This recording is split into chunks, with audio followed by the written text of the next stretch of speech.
Okay, thank you very much.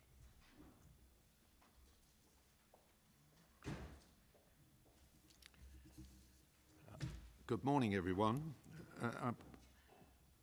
I'd just like to start with the standard housekeeping statement. Please note that this meeting is being recorded for broadcast on the County Council's website and will be available for repeated viewing. By remaining at the meeting, you are consenting to being filmed and recorded and to the possible use of those images. I start by having apologies for absence. Thank you, Chairman. Apologies from Councillor Heron and also Councillor North and Philpott, Select Committee Chairman, are unable to attend this morning. Thank you very much. Declarations of interest. If anyone has, any Cabinet member has a disposable pecuniary interest or personal interest in any item on the agenda, declare this either now or at the time of the item by first indicating that you wish to speak. Any declarations of interest? Okay. Confirmation of the minutes of the last meeting. Any comments on the minutes at all? Happy with them? Yes. Thank you very much. Item 4, Chairman's announcements. I've got a few brief announcements to make. First of all, on the county deal, we'll obviously be dealing with that to some extent under item 6, but I would just like to make the point that a week and a half ago we had a meeting of the leaders of the districts plus the leaders of the unitaries, where we agreed the statement of common purpose of the deal, which had been drafted by the leaders of the districts and the unitaries, and it was a statement that we at the county agreed with. That was the main item of that particular meeting. Obviously, we wait in anticipation for the white paper, which I've now been told is not due before Christmas. And I'd also like to make a comment in relation to the county deal regarding the annual conference of the county network that took place last month, where we had the Secretary of State answering a number of questions and in many ways making it clear the different roles of the different parts of local government. He stressed the importance of place, he stressed the importance of local accountability and local democracy at both town and parish level, as well as district and county. And he did make a clear indication of the roles of districts and counties in the county deal itself. The other matter that we've been discussing is the relationship with other organisations, other counties around our own. I have a meeting with the leader of Wiltshire County Council shortly, because we have at the start of this process regarding the county deal made it clear that we needed to look outwards at other organisations outside our own county, and we've also had discussions with Bournemouth, Christchurch and Poole as to any link they may have with the county deal in the future. And finally, we've had significant discussions with Surrey, partly as a result of a discussion that the leader of Surrey had with the Secretary of State regarding the role that we might play in succession to the LEPs. The LEP's future is obviously to be decided in the white paper, as I understand it, but both ourselves and Surrey feel that we needed to take things forward together, bearing in mind that the Enterprise M3 LEP at the moment contains the majority of both counties.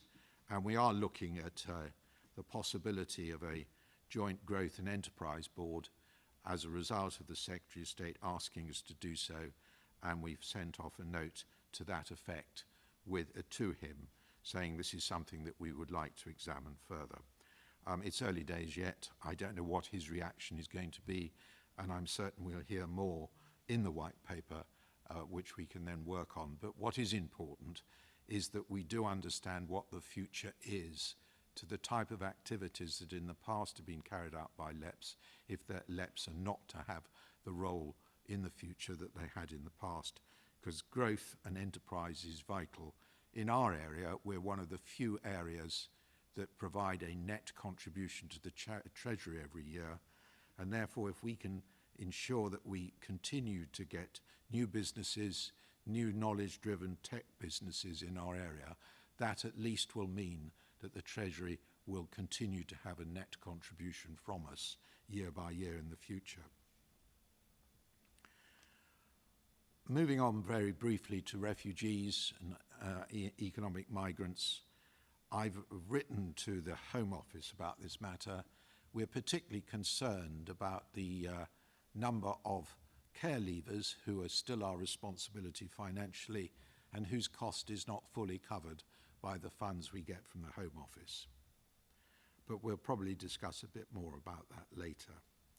I won't go into COVID in great detail because we're going to have a brief from the Director of Public Health, except to say that once again we have a new variant which obviously is causing considerable concern across the country, and rightly so, and particularly having effect on foreign travel. Before I move on to the next item, I would just like to also mention the fact that in terms of fair funding for councils, I have written to the Secretary of State about the importance of following through with the original fair funding discussions that took place a year or two ago. And under the leadership of Leicester County Council, a number of us have written to the Secretary of State to make the point that those shire counties who are the lowest recipients of central government funding need to be looked at again to make certain the funding is more fairly distributed across the country. And that's all I've got in my opening remarks. Deputations, as far as I know, we've got no deputations from outside the county, but I do note that Councillor House wishes to speak on items 6 and 7, and Councillor Porter wishes to speak on items 7 and 10. And my intention, although I haven't been very good at this in the past, is to ask you to speak at the beginning of the item rather than later on. So let's move straight on to item 6, learning to live with COVID-19 and working towards economic recovery. And on that note, could I ask Councillor House to speak first?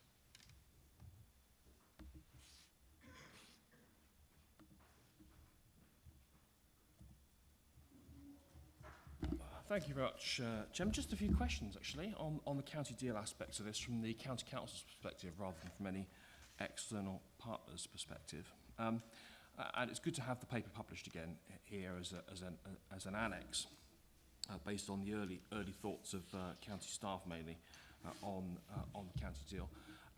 That's obviously in advance of co-production with the unitaries and district partners. But I just wondered what efforts will be made to tap into the ambitions and talents and interests of all our county councillors outside of this room in evolving the bid, as opposed to just cabinet and senior staff. And secondly, with Michael Gove making pronouncements about, I think they were called governors, sorry, not governors, potentially governors instead of elected mayors for the counties.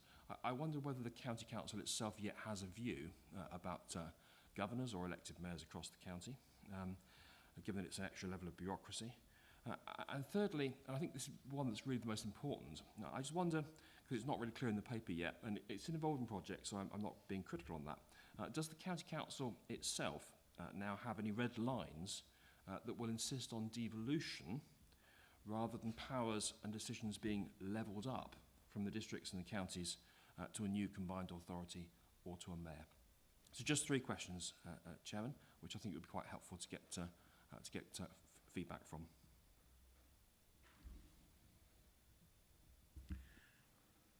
Thank you, Councillor House. Well, before I ask Steve Crocker to speak on the learning to live with COVID, let me try and give probably not complete answers, but answers to the 3 questions he has posed. Yes, I think increasingly as we get into the more detail of the county deal, if we do so as a result of the white paper, I would like to see involvement of more county councillors across the piece. Secondly, views on mayors and governors. This seems to change from week to week. I think the view of the county up until now is that we believe that mayors are not the right way forward for Hampshire. But clearly, whether in fact we have mayors or governors or not, I think must depend upon exactly what is in the white paper and what the government want us to do. In other words, it's a matter of direction from government, and then we can take a view as to whether, in the light of any direction we get, it is a good idea to proceed with our particular prospectus or not. And the final point to make, red lines. I don't think we should have the red lines before we see what's in the white paper, because I think if we do that, I think we may be prejudging something that may or may not be there. But at the moment, I don't see this as a process of certain red lines or not. What I would say, though, is we believe that the county deal should be one that actually gives us real powers at local level to carry out activities in what we believe is a more cost-effective way for the benefit of the general public. And clearly, if what is offered is simply an agency agreement where we are given money for a specific purpose and nothing else, and we have to use it in a particular way, which is often what's happened in the past, then I would argue that's getting pretty close to a red line. Thank you, Chairman. That's it. And now can I ask Steve Crocker to speak to the item 6, learning to live with COVID-19 and working towards economic recovery. And then I will ask various members of the Cabinet if they like to comment on that. Thank you very much, Leader, and good morning, members. What I'm going to do, if it's okay with you, is ask our Director of Public Health, Simon Bryant, just to give us a brief update, because inevitably with these reports there is a publication deadline, etc., and things move on fairly rapidly. So Simon will give us an update. I will then briefly walk you through a couple of the service implications and then go back into the economic recovery at the end, and then I'll hand back to you, Leader, if that's okay. So over to you, Simon, for the initial update on COVID itself. Thank you. Many thanks, Steve. Many thanks, Leader. So with regards to COVID, we are seeing increased rates of COVID across Hampshire. That's particularly in that younger population we've seen most recently, so the 10 to 14s and the 5 to 9-year-olds. For a number of reasons, we know that's because people are mixing more, and we know that some people are having waning immunity. So as people have had their vaccine until they've had their booster, we know that that's really important to prevent spread. Those children haven't had their vaccination, so 10 to 14-year-olds have only had one dose, and anyone younger than that hasn't had it. So that's why we're seeing that spread. The really good news is, though, that the vaccine is working. It is really preventing serious illness and hospitalizations, which is really positive. What we are seeing is, though, that the boost is having a real impact. So probably a couple of weeks ago, we were seeing the rates in the over 60s go up, but having seen the real increase in the booster uptake, we are now seeing that drop. So that's really, really positive. And the work we're doing with the NHS on rolling out the booster has really made a difference. And with the news of Omicron, which I'll talk about a little bit, we've seen that really ramp up. So we've seen things like vaccine buses and more capacity in the vaccine space. So I think from our perspective, yes, while we're seeing increasing cases of COVID, we are not seeing that hospitalisation and serious deaths as we have talked about previously. I think it's just worth highlighting to Cabinet, we have seen Omicron. There's been a small handful of cases that we're working on, and you've seen the work we have done in Hatch Warren Junior School to understand that. And if you remember back when we had the Delta, that was our new variant. We took similar action in surge testing, so we are understanding the variant, making sure that we can know how it's going to impact on the population, which is why we're taking this really strict action on this one. As we understand that more, I suspect the actions we take will change, so we may see less targeted testing. They are testing the virus in the lab as we speak to see how it impacts on the things that we would like to know about severe disease, vaccine escape, and those things. So we're working through that and linking with our national colleagues. I'll stop there, Leader, but as always, happy to take questions on that aspect.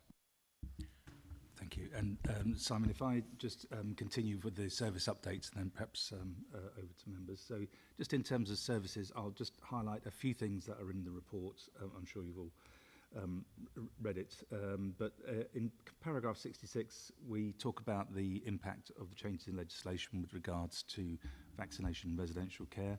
But the data in that section of the report indicates that less than 3% of the total staff in the sector are not vaccinated. So that's a positive picture.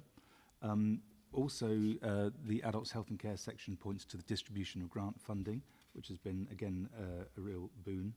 And then the final bit is about maintaining safe staffing levels is the major priority for us. For a variety of reasons. In children's, we talk about the impact in schools and the priority of keeping children in school wherever we can.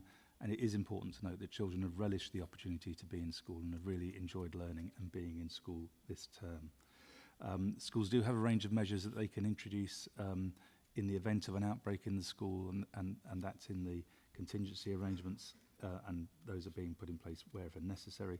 But our attendance in Hampshire for children at school is significantly higher than the national average, and that's a good thing for all sorts of reasons.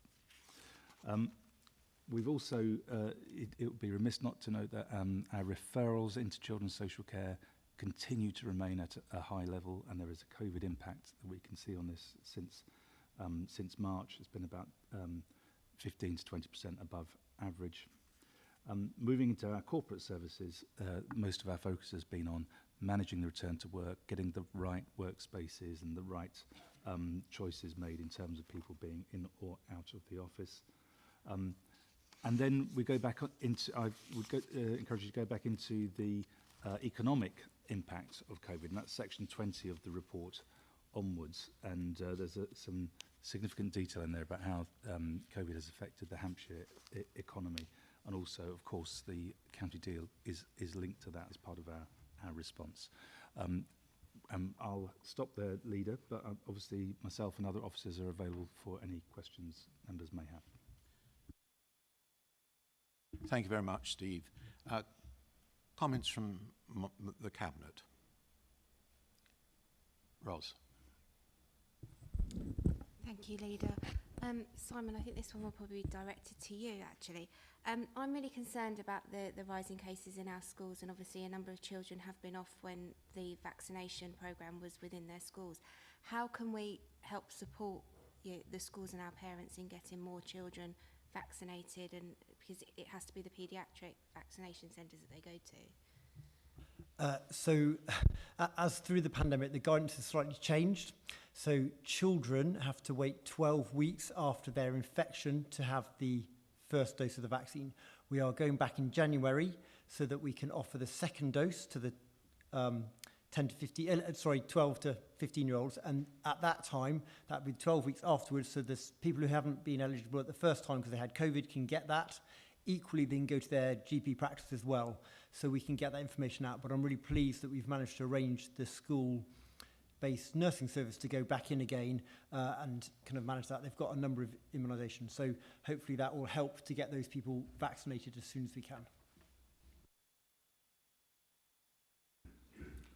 Steve. Yes, a question. I don't know whether Steve or Simon will want to answer this. The Hatch Warren School is in my division. And I received a phone call on Sunday morning just to brief me. Now, my big fear on this is that the communications need to be ramped up. A lot of well-meaning people are going to be offering advice which may or may not be helpful. And I think the official communications from yourself, Simon, and Steve need to be at the forefront of what appears in the local press. So have we taken any steps to make sure that the official story gets out and not the well-meaning but possibly not helpful ones? If I take that to, first of all, thank you, Councillor Reid. It was a challenging timeline to do, and we did some proactive press release. I'm very grateful for comms teams over the weekend getting that out. We were very clear in our letters to parents because it was quite a complicated message there. We're doing more of that this week and making sure we're really clear on both the messages to protect ourselves against COVID in general, but also what parents need to do in that school. And we're continuing to be proactive and share more this afternoon in the Local Outbreak Engagement Board. I'm really grateful for the way the school acted. Speaking to them on Sunday morning, we worked really carefully, but you're right, it's a complicated communications picture which has evolved, and we're doing more of that this week.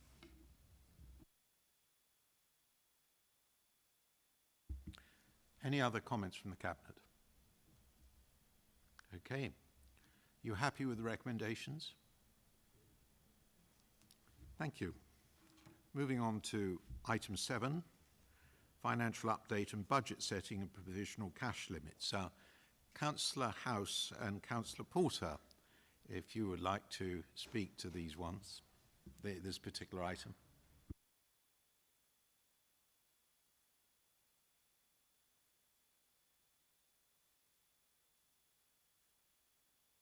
Thank you again, Chairman. Again, just a couple of questions. I suspect probably the first one might even be covered in Rob Carr's description of the paper, because it's just a slight little gap, but we'll see where we go with it, and then perhaps a summary question. So I'm interested in the financial implications of the delay of the Environment Bill. It's touched on in the report, but it's not explained in the report in terms of the implications both for income and expenditure of the County Council. So perhaps Rob could pick that up in a moment, unless you want to, Chairman. And secondly, just to Rob, actually. I thought you probably might do, actually, and that would be, if I was in your shoes, I would have done the same.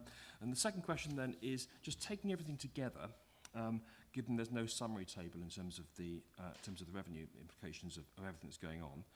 It looks to me as though there's now an expected shortfall of about £17 million in the medium-term financial strategy, which is £40 million by not increasing the council tax, plus the extra 3 that's covered. I may again have got those figures wrong, but I'd be interested in clarification on that one, either from you, Chairman, or from Rob. But I wondered if that, given the scale of the gap is clearly still significant, what the implications of that are. It's not really spelt out in the report. Does it mean that Cabinet will be bringing forward new additional cuts at any point over the course of the next few months? Thank you, Chairman. That's it for now. Thank you, Councillor House. Councillor Porter. Thank you. Good morning, everybody. First of all, I would just like to say I'm aware that this was probably written before the Omicron was even heard of, so we were sort of hoping that we'd be on the way out of COVID at the point of writing this. So when I read it again this morning, I said to Rob, I felt like cutting my throat, and I've just realised how it feels awful again. But here we are. So paragraph 14 and 15 describes the shortfall in money, but I was really pleased to see the conversation in paragraphs 18 and 74, which was about innovation on children's services, for example. And I realised that that is something that's going to cost money and fully support it. But I think there are some risks here that I just wanted to raise, and it's touched on in the paper, which is the capital sums to be spent. And they've been pretty much solid numbers for quite a few years. But I'm conscious that COVID has been creating gaps in the service. Families have had children off, and so they've been off, and staff aren't necessarily working at the rate they were working. They're working very hard, but nevertheless, those capital sums are not being spent at the rate at which we're used to see those spent. So I've got not just in children's services, but sums that are identified for work, and that work just isn't being progressed.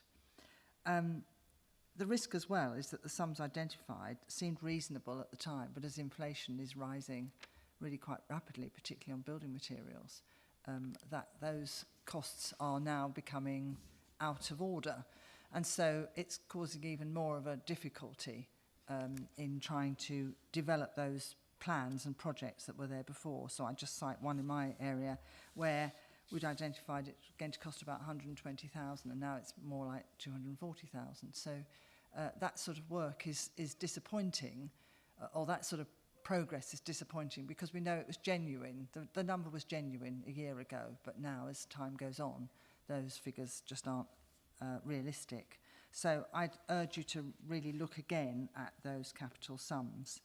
And the risk really is that as we put these things off longer and longer, those numbers will be more and more out of date.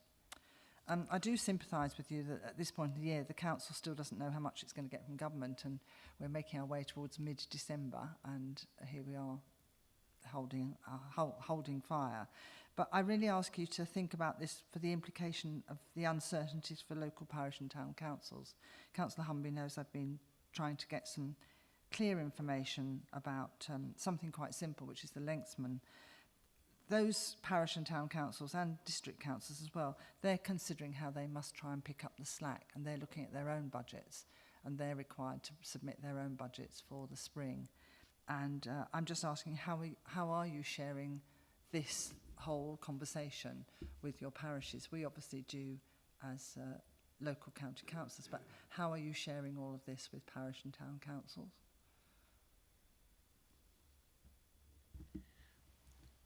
Thank you, Councillor Porter. Well, I can probably answer your last question by saying that later this month we're having a meeting of all towns and parish councillors in this room, I think it's here. I may be wrong. And that would certainly be an opportunity to look at some of these matters that you raise. As regards the lengthsman scheme, as you know, it's not our proposal to start reducing the cost to the council of that until, I think I'm right in saying 2023. Which effectively, if parishes is to pick up the slack, they've got two opportunities of doing that. To me, the point about that is that whereas we have our council tax capped, parishes and towns don't. So it's an opportunity of the lengthsman scheme where parishes feel it does have a benefit of actually maintaining it.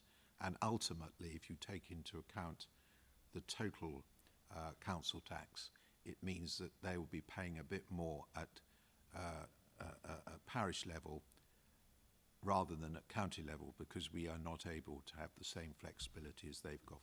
I was citing that purely as an example, but the point is that about your sharing that information in December will be useful.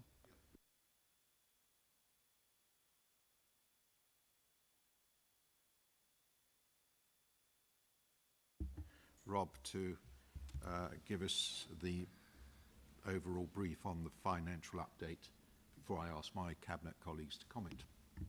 Thank you, Chairman. Good morning, members. I think I can pick up Councillor House's questions in my introduction. So the main purpose of the report is to set the provisional cash limits for next year's budget setting process, but it does also provide an update on other financial matters.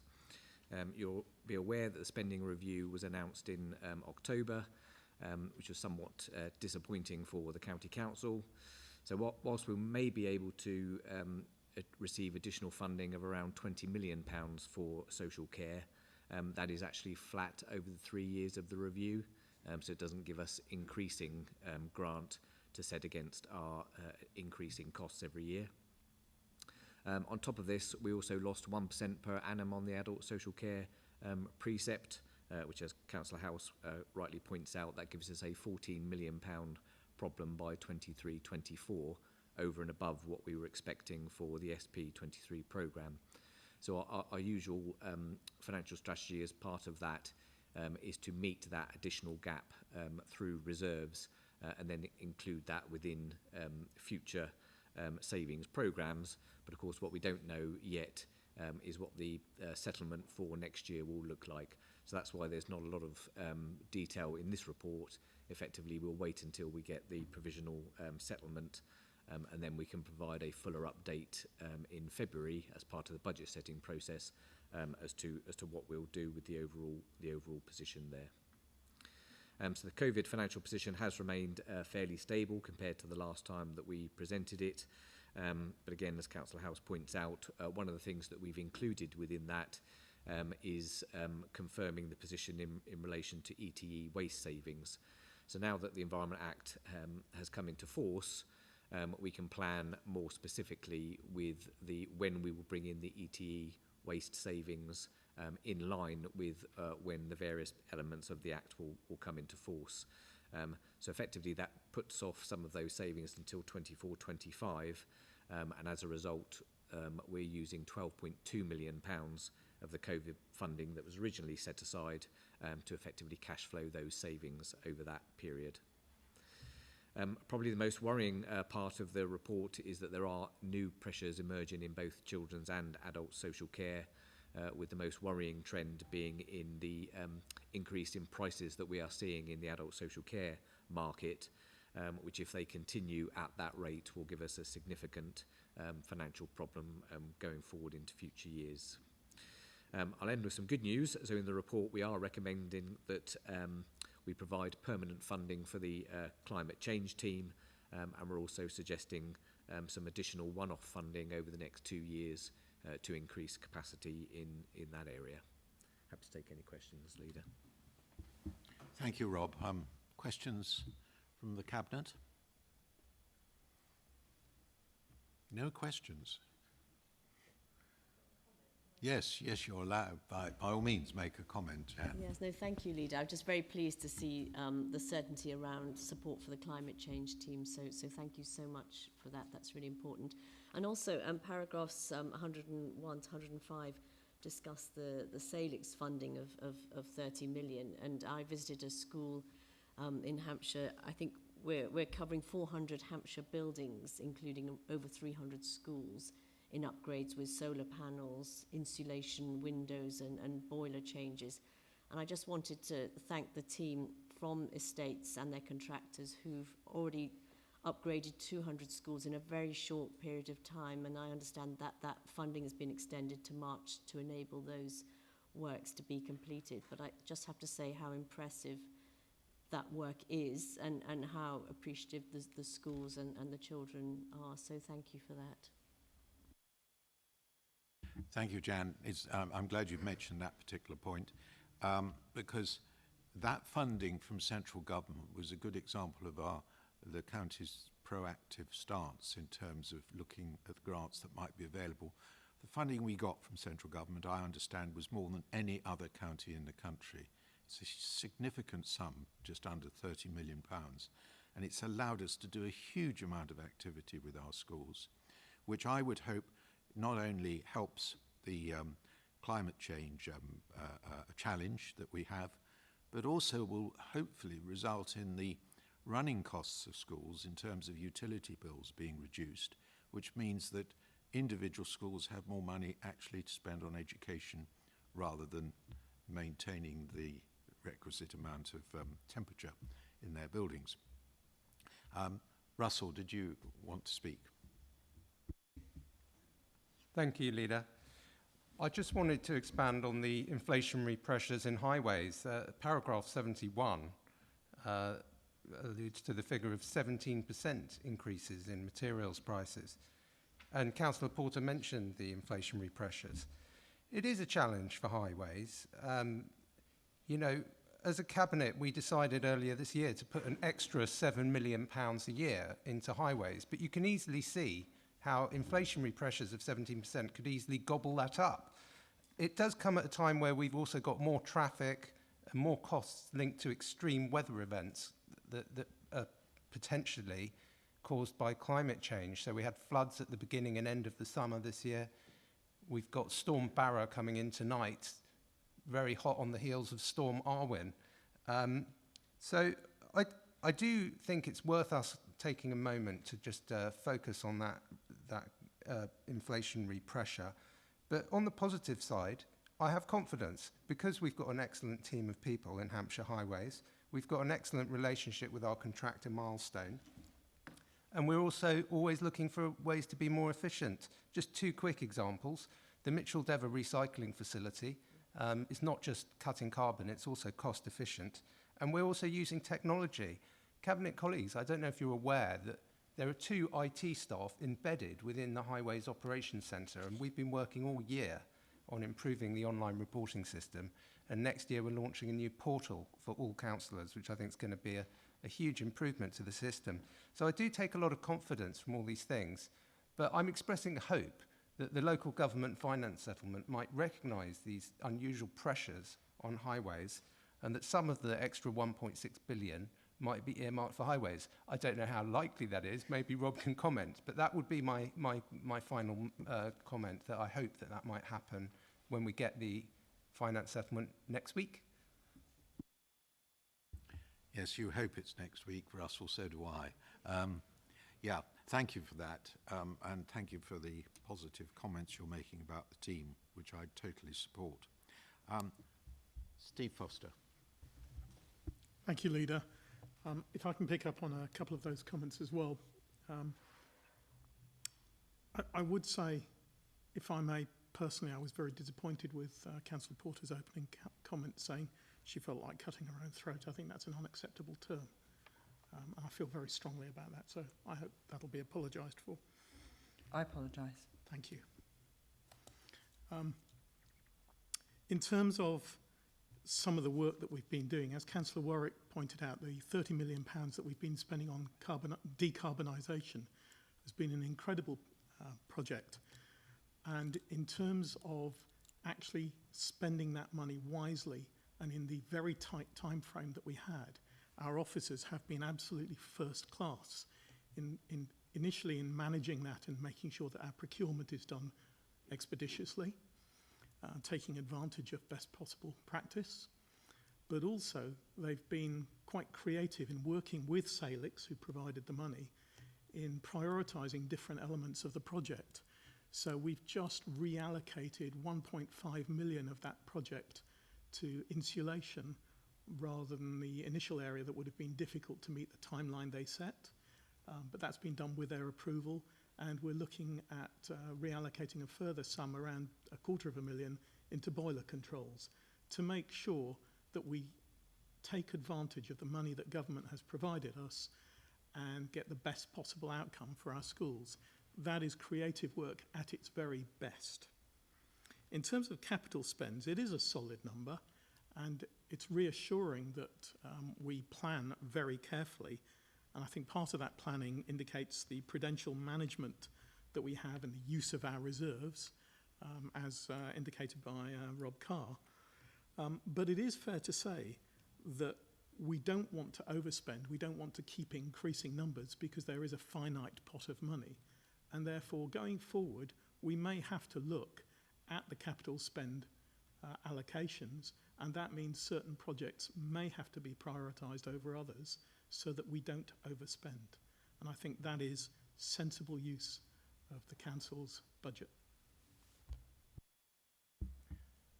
Thank you, Steve. Steve Reid. Thank you, Leader. I just wanted to draw attention to the points that Councillor Oppenheimer made about our recycling activities. I don't think we should put this forward as a panacea to every problem that we're going to face on the financial front, but I do think that the work that's being done in recycling road surfaces, for example, is something that we do need to talk up, if only because I just foresee the need in the near future to make the case to government that we are helping ourselves, as well as looking for increased funding from them. And the more that we can make the point that we are doing good things to deliver an efficient service, the more we're going to be able to make the point that the funding we need is a genuine need, and it's not just us passively sitting back and waiting for a grant settlement. A very good point, Steve. Any other comments at all? Okay, you happy with the recommendations on pages 153 and 154? Okay, let's move on to item 8, Annual Safeguarding Report. Stuart Ashley, I think you're giving that.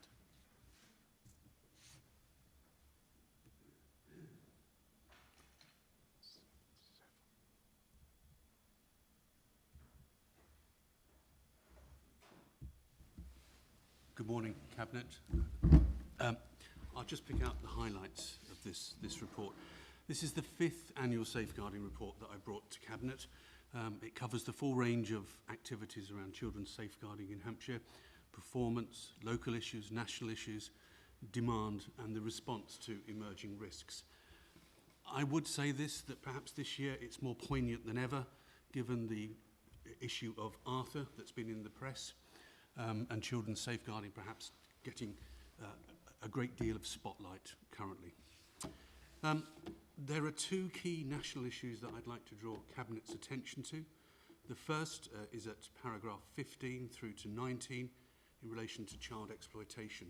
It's a national issue, it's not a Hampshire issue, but Hampshire is not immune to the risks in this regard to children. We have a 2-tiered approach to dealing with child exploitation. The first is the Pan-Hampshire strategic approach that we take. We have a group of very senior managers and police officers working across Hampshire, not just Hampshire County Council, but Southampton, Portsmouth and the Isle of Wight as well. We know that children move around between the authorities, the constabulary work across Hampshire, so it's absolutely appropriate that our strategic approach to disruption and making children safe is a Pan-Hampshire activity.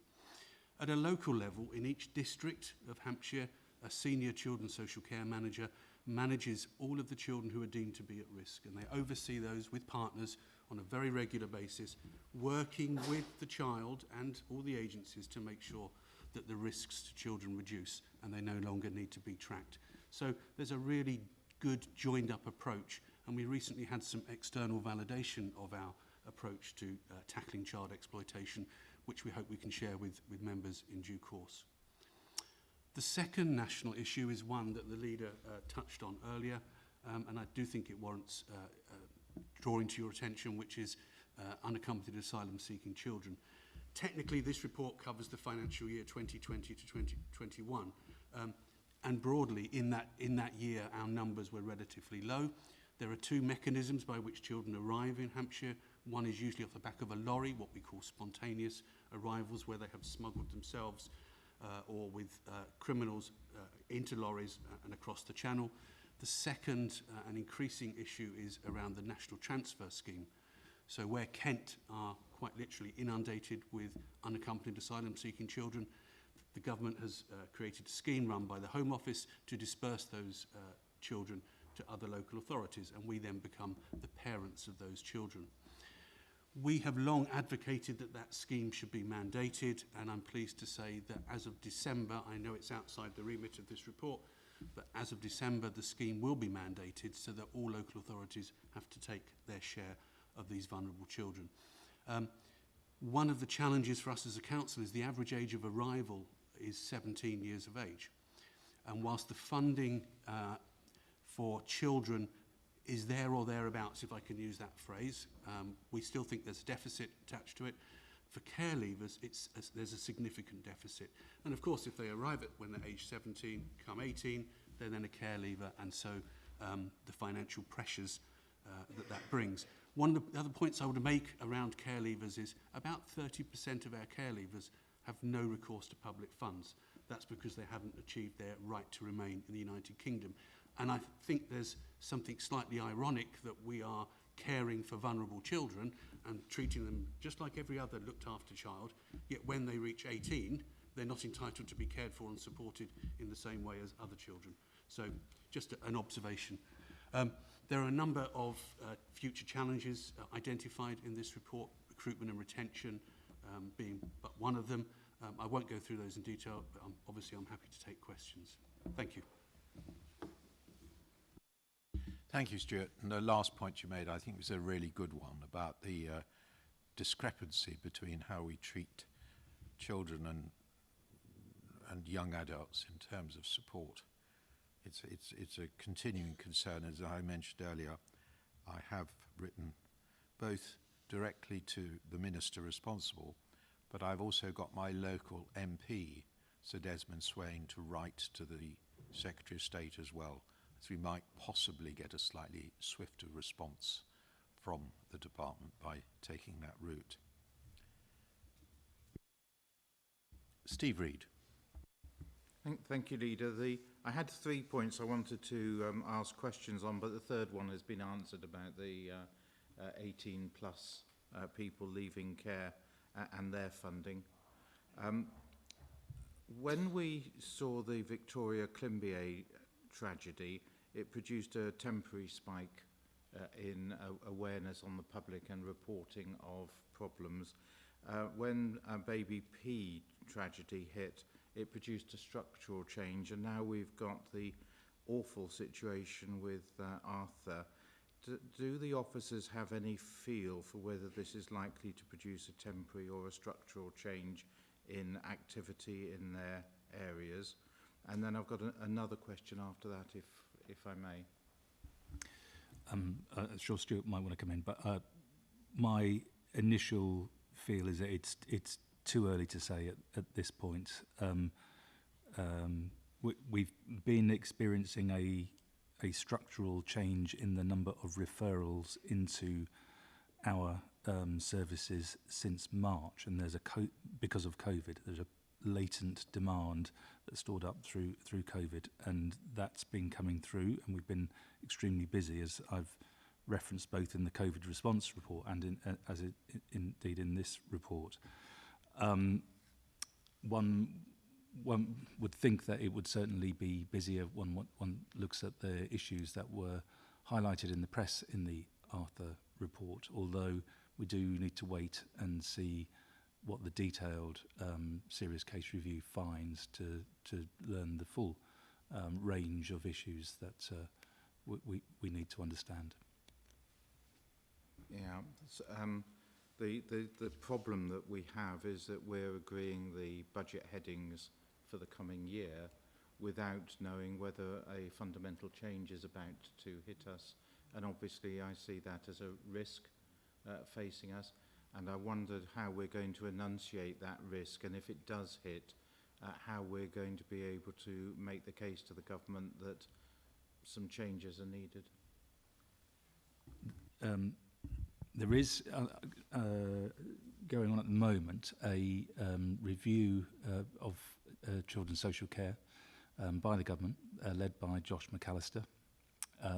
The report that will come out of the Arthur case will feed into that review and look at how services are organised in the future.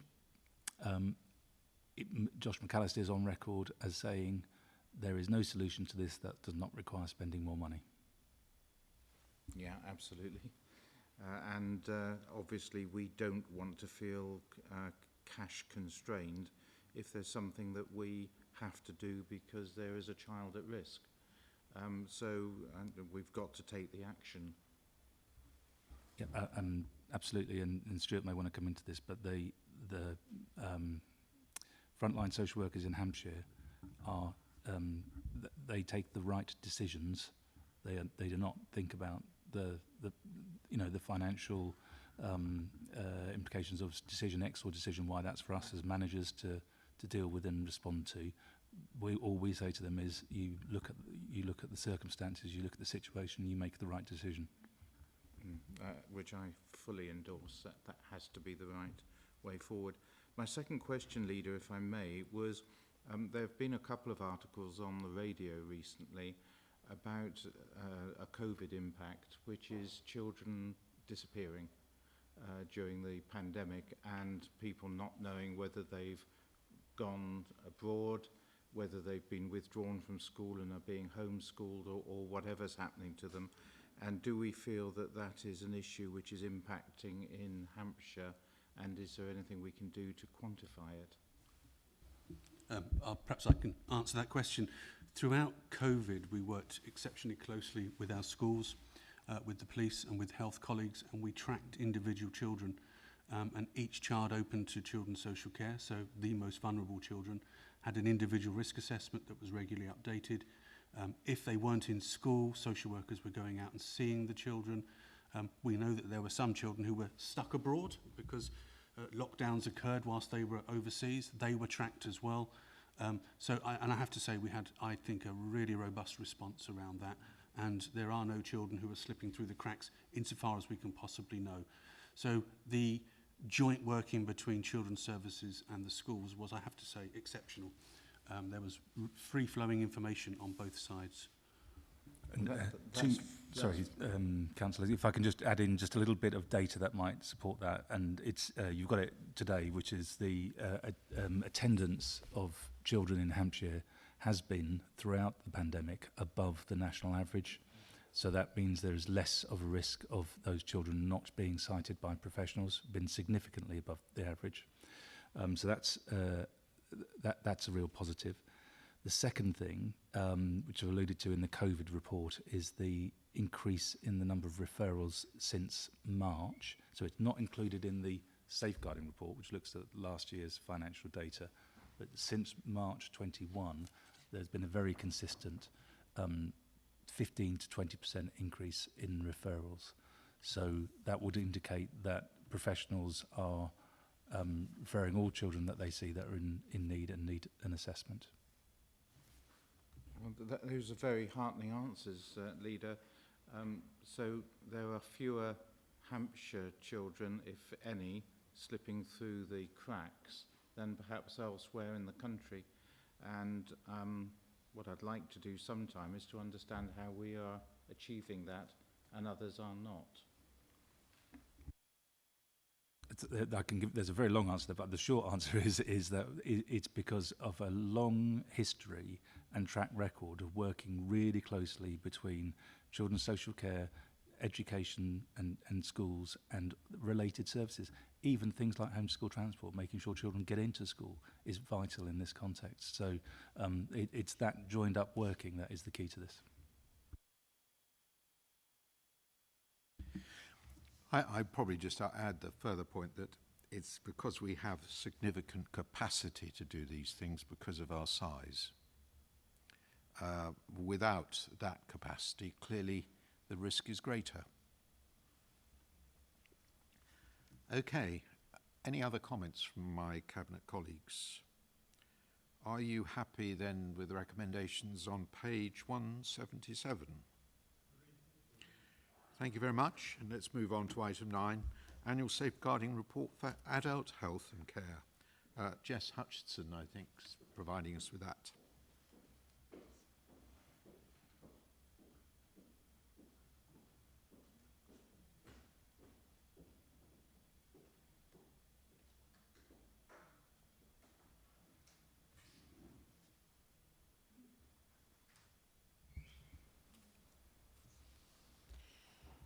Thank you, Leader. I'm here on behalf of Graham Allen today, who's on annual leave.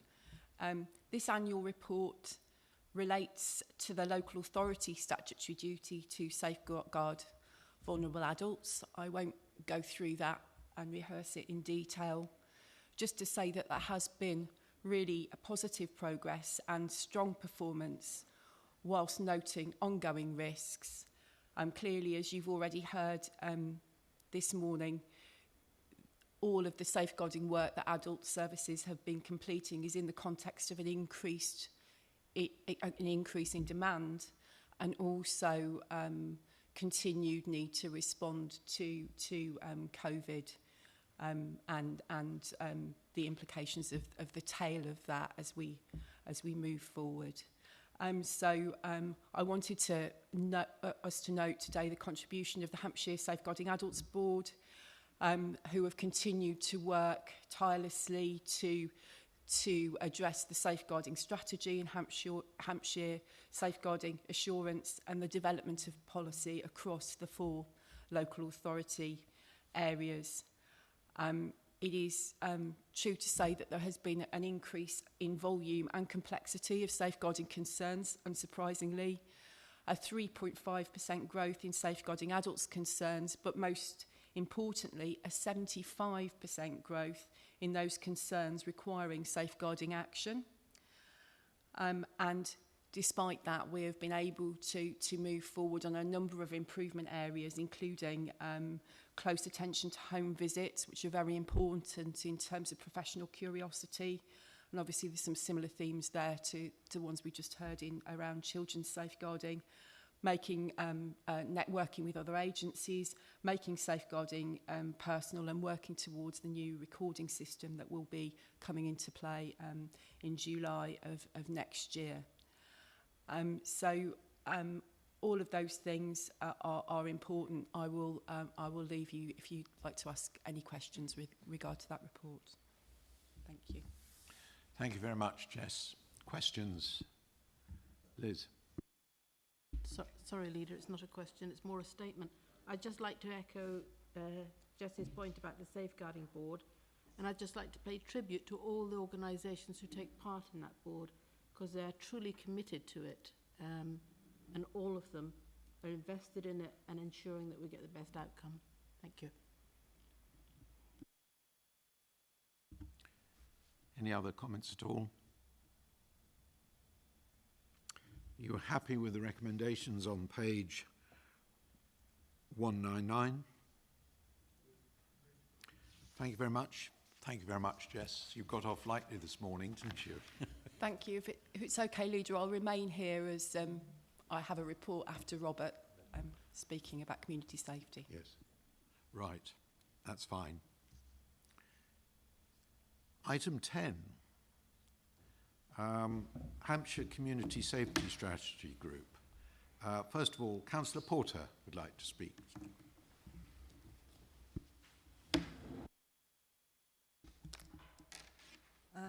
Thank you, Chair, and well, thank you, Leader. And I just want to thank, first of all, the team that made the presentation to Policy and Resources. It was very helpful and very full. And in fact, my specific request from that, and I hope it will happen, is that members will be more appraised of this in the new year, so that they're aware of the risks presented to their own residents as part of the outcome of this report. Because I think one of the most worrying, or one of the most worrying areas of it, is the drug-related work and the impact that has on the police and on our own services, and how hard we're having to work in order to even maintain a stable position, or it's not even stable. I wondered, in fact, there has been, since I asked to speak on this, there's been quite a lot of press on the impact of cocaine use in the well-off, and how that helps fuel some of this work, particularly the county lines schemes. And I wondered if my question today was about how are we getting the message out to our public, many of whom are well off, of what the impact is of the cocaine habit on not just themselves, but the whole of society. And I think it's something that has touched, actually, over the last few days, it's touched the national press. But we know that this has an impact in our own county. And it's a hard fact to tell the public, but it's something that I really think that we need to get out there. Thank you, Councillor Porter. Well, let me straight away say that I think I entirely agree with you on the subject of cocaine. And and the comments made yesterday and the day before with the announcement by the government on its new strategy towards drugs, I can personally say I totally agree with one of the suggestions, and that is that wealthy individuals that indulge in this, I think it's absolutely right that they risk having their passports or their driving licenses removed, because I think that is something that would really hit them hard and show that they should be leading rather than leading the fight against drugs rather than in taking part in them, if that helps you at all. Right, now who's starting off? Is it Jess or Rob? Rob. Yeah, thank you. Good morning. So I'm also presenting this report on behalf of the Director of Adults Health and Care, who is the chairman of the Hampshire Community Safety Strategy Group. And this is, again, an annual report, an assurance report, which does sit alongside those on safeguarding and on prevent. relates to the County Council's statutory duty around community safety and crime and disorder, and it sets out, the report sets out how the County Council is delivering on its leadership role in working effectively with statutory community safety partners through this group. And those partners are set out in section 5 of the report. And we do have a healthy group with strong engagement, continuing engagement from all community safety partners. During the year, we've continued to oversee effective partnership working, sharing risk and some challenge to ensure that the community safety priorities for Hampshire are effectively being addressed through good partnership working. During the group has obviously looked at the joint working challenges during the pandemic, where we've seen a number of areas of concern around domestic abuse, mental health and so forth. But also there have been a couple of key changes in the landscape, the new probation service coming into the public domain, back into the public domain, and the election of the new Police and Crime Commissioner. So the group will be working, is working with both of those to ensure effective partnership working. The group this year has reviewed its priorities, focused on collaboration on 4 key areas, and they are set out in section 7 of the report, and it goes into those issues around drug-related exploitation, violence and harm, intimidation, violence, abuse of women and girls, hate-related offences and violent extremism. We're coming on to the report around prevent next. And on a more positive note, recognising the real importance of community and voluntary activity to help prevent, and help ensure that our communities are safe, and building on some of the positive legacy from the social capital during the pandemic. Section 10 sets out a number of key areas that have been drawn out of the work that are really important. We wanted to highlight around effective partnership working, and one of those relates to Councillor Porter's point around having really strong joined up messages, which has been very a language and joint promotional activity, sending messages to perpetrators, but also that we will be working together to support victims, and that has been effective in domestic abuse. It will be effective in drug-related issues. And section 11, part 11 of the report just reflects that the county group operates in a complex partnership landscape. It doesn't direct or have primacy, but advocates for the community safety outcomes, and it supports and seeks to join the dots between that range of activity. As Councillor Porter mentioned, this assurance report has also been presented to the Policy Resources Select Committee on the 19th of November, when that group heard in more detail how the assurance of partnership working operates around a particular priority. In that case, it was the exploitation, drugs and county lines. I'll leave it there, thank you. Thank you, Rob. Jess, have you got anything to add to that at all? No, thank you. Okay. Comments from Mike, from the Cabinet. Steve Forster. Thank you, Leader. I'm really pleased to see this work and the report, which is jolly sound. I just wanted to give one piece of anecdotal information, which is I know that this council has worked very closely with our local PCC for some years, and particularly recently, around increasing police numbers, and the government has given additional numbers. It's good to see anecdotally that we're seeing results of that, with more police on the street actually helping, in particular with issues like county lines, etc. And I just wanted to praise everybody who's involved in that. Thank you. Thank you, Steve. Any other comments at all? Russell. Thank you, Leader. I echo Councillor Forster's praise for the report. It's very comprehensive, and you know, it's great to see this work taking place. It is very concerning to see the increase in crimes against women, particularly stalking. And I was struck by a point in the appendix that only 4 stalking prevention orders have been issued. I don't know how many cases of stalking have been identified in Hampshire, and perhaps we can hear something about that, but I assume it's in the hundreds.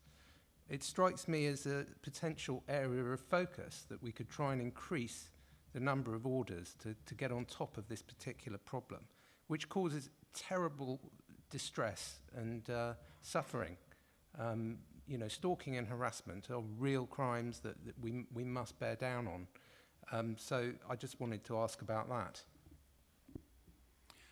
I can just say that the group has recognised that that violence and intimidation against women and girls should be one of its top priorities, and that's obviously in the light of national responses to Sarah Everard and the new national strategy on violence against women and girls. And I think the narrative around each of those priorities is set out in Appendix 2, so it will cover, we will be looking at how different partnerships are working together to address all of those aspects, including stalking, but including the experience of girls at school, including issues such as spiking, which was raised by the Select Committee, and looking at the three, if you like, the 3 strands of the national strategy as well: victims, offenders, and prevention. But we will pick that up. I can possibly get the further detailed figures around the number of stalking cases in relation to those number of orders for you. Thank you, Rob. Any other comments from the Cabinet? Are you happy with the recommendations on page 211? Thank you very much indeed. Moving on to the annual Prevent report. Jess, over to you again. Thank you, Leader. The purpose of this annual report is to provide information and assurance to you on the delivery of the Prevent duty, the delivery of the channel panel responsibilities, and also to give you a flavour of local and national events, although of course there is the utmost sensitivity attached to a number of the occurrences around Prevent, and so it's important to say that whilst there has been a private briefing for chief officers, it would be inappropriate to share a great deal of detail here today. There have of course been 2 key national events of real note very recently, which include the terrible murder of David Ames on the 15th of October, and also the Liverpool bomb in November. And there is, as a result of those events, the national terrorist status has been moved from significant to severe on the 15th of November, and it's important to note that because of the publication of the report, I think talks about significant being the level of terrorist concern. I want to highlight to you from the report the increase in referrals that have been received. So Prevent is the duty of the local authority, and there has been an 81% increase in cases heard at Channel Panel between May and August of 2020 and the same period in 2021, and also a 100% increase in the number of new cases heard at Channel Panel between January to April 2021 compared to between May and August of 2021. So as you can see, significant more work to do in this area. But what I would also highlight is the extreme success that we have seen around the completion of the County Council's Prevent training.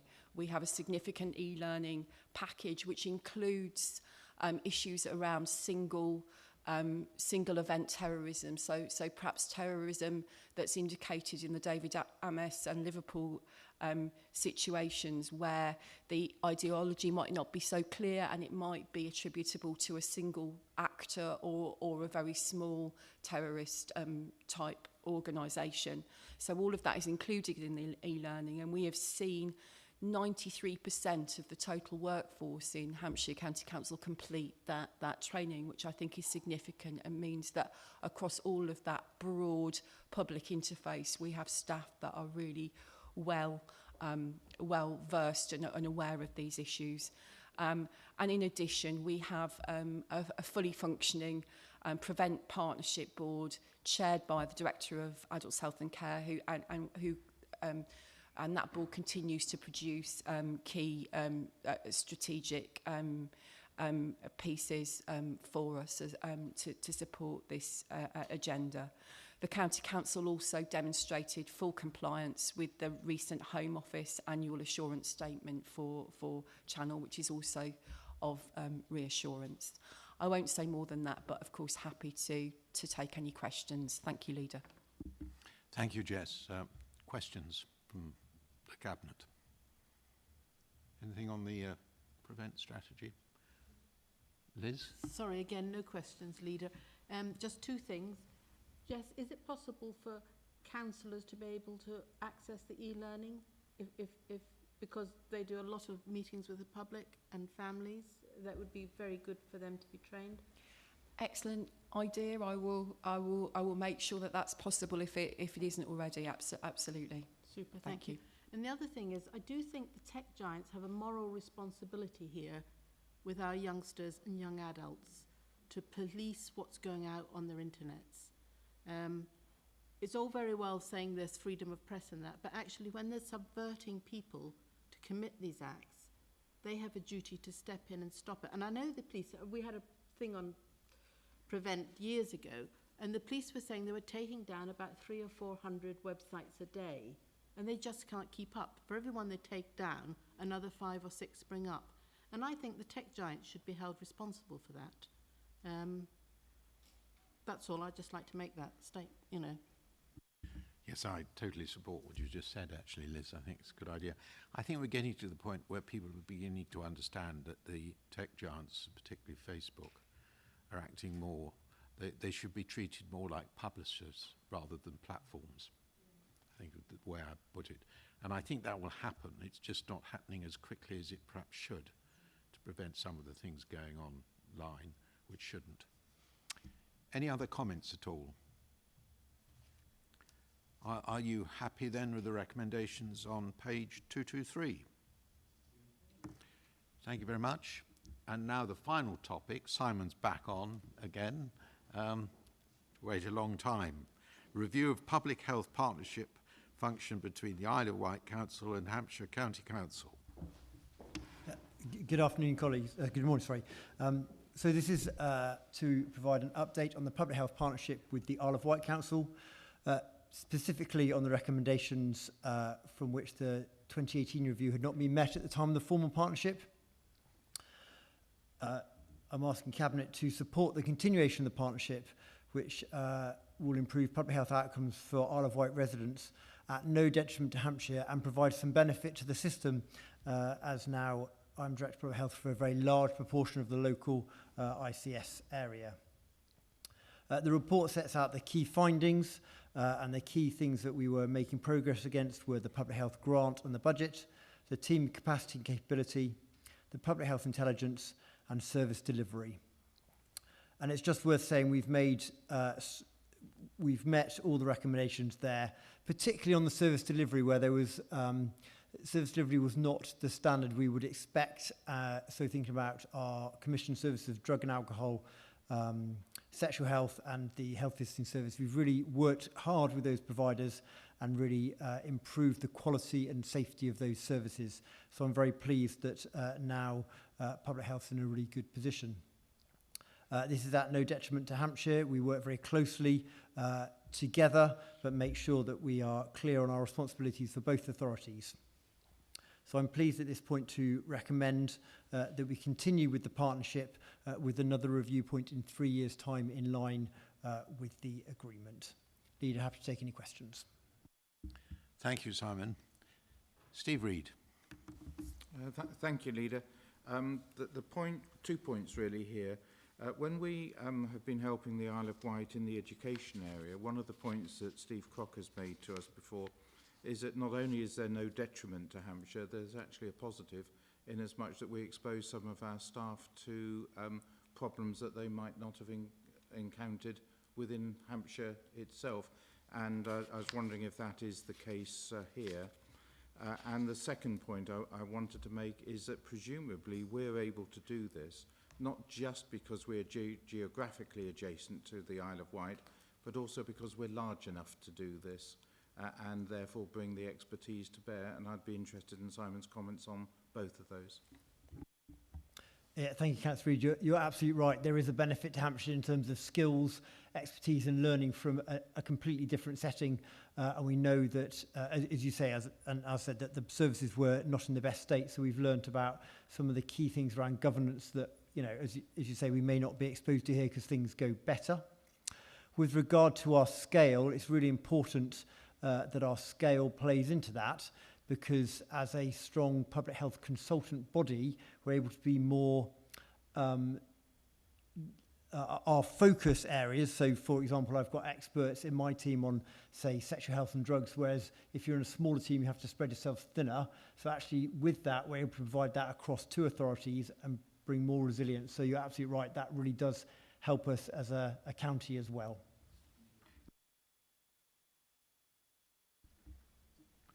Any other questions or comments from the Cabinet? Okay, well, yes. I was just going to say, and I know Simon's heard me say it before, when we first went over onto the Isle of Wight, I remember speaking to my opposite number, who actually said to me, we didn't realise how good public health could be till Simon and his team came. We didn't realise what we were missing. So, well done, Simon. A very positive comment. Thank you, Liz. Any others? Okay, you happy with the recommendations on page 231? Thank you very much, and that closes the Cabinet meeting.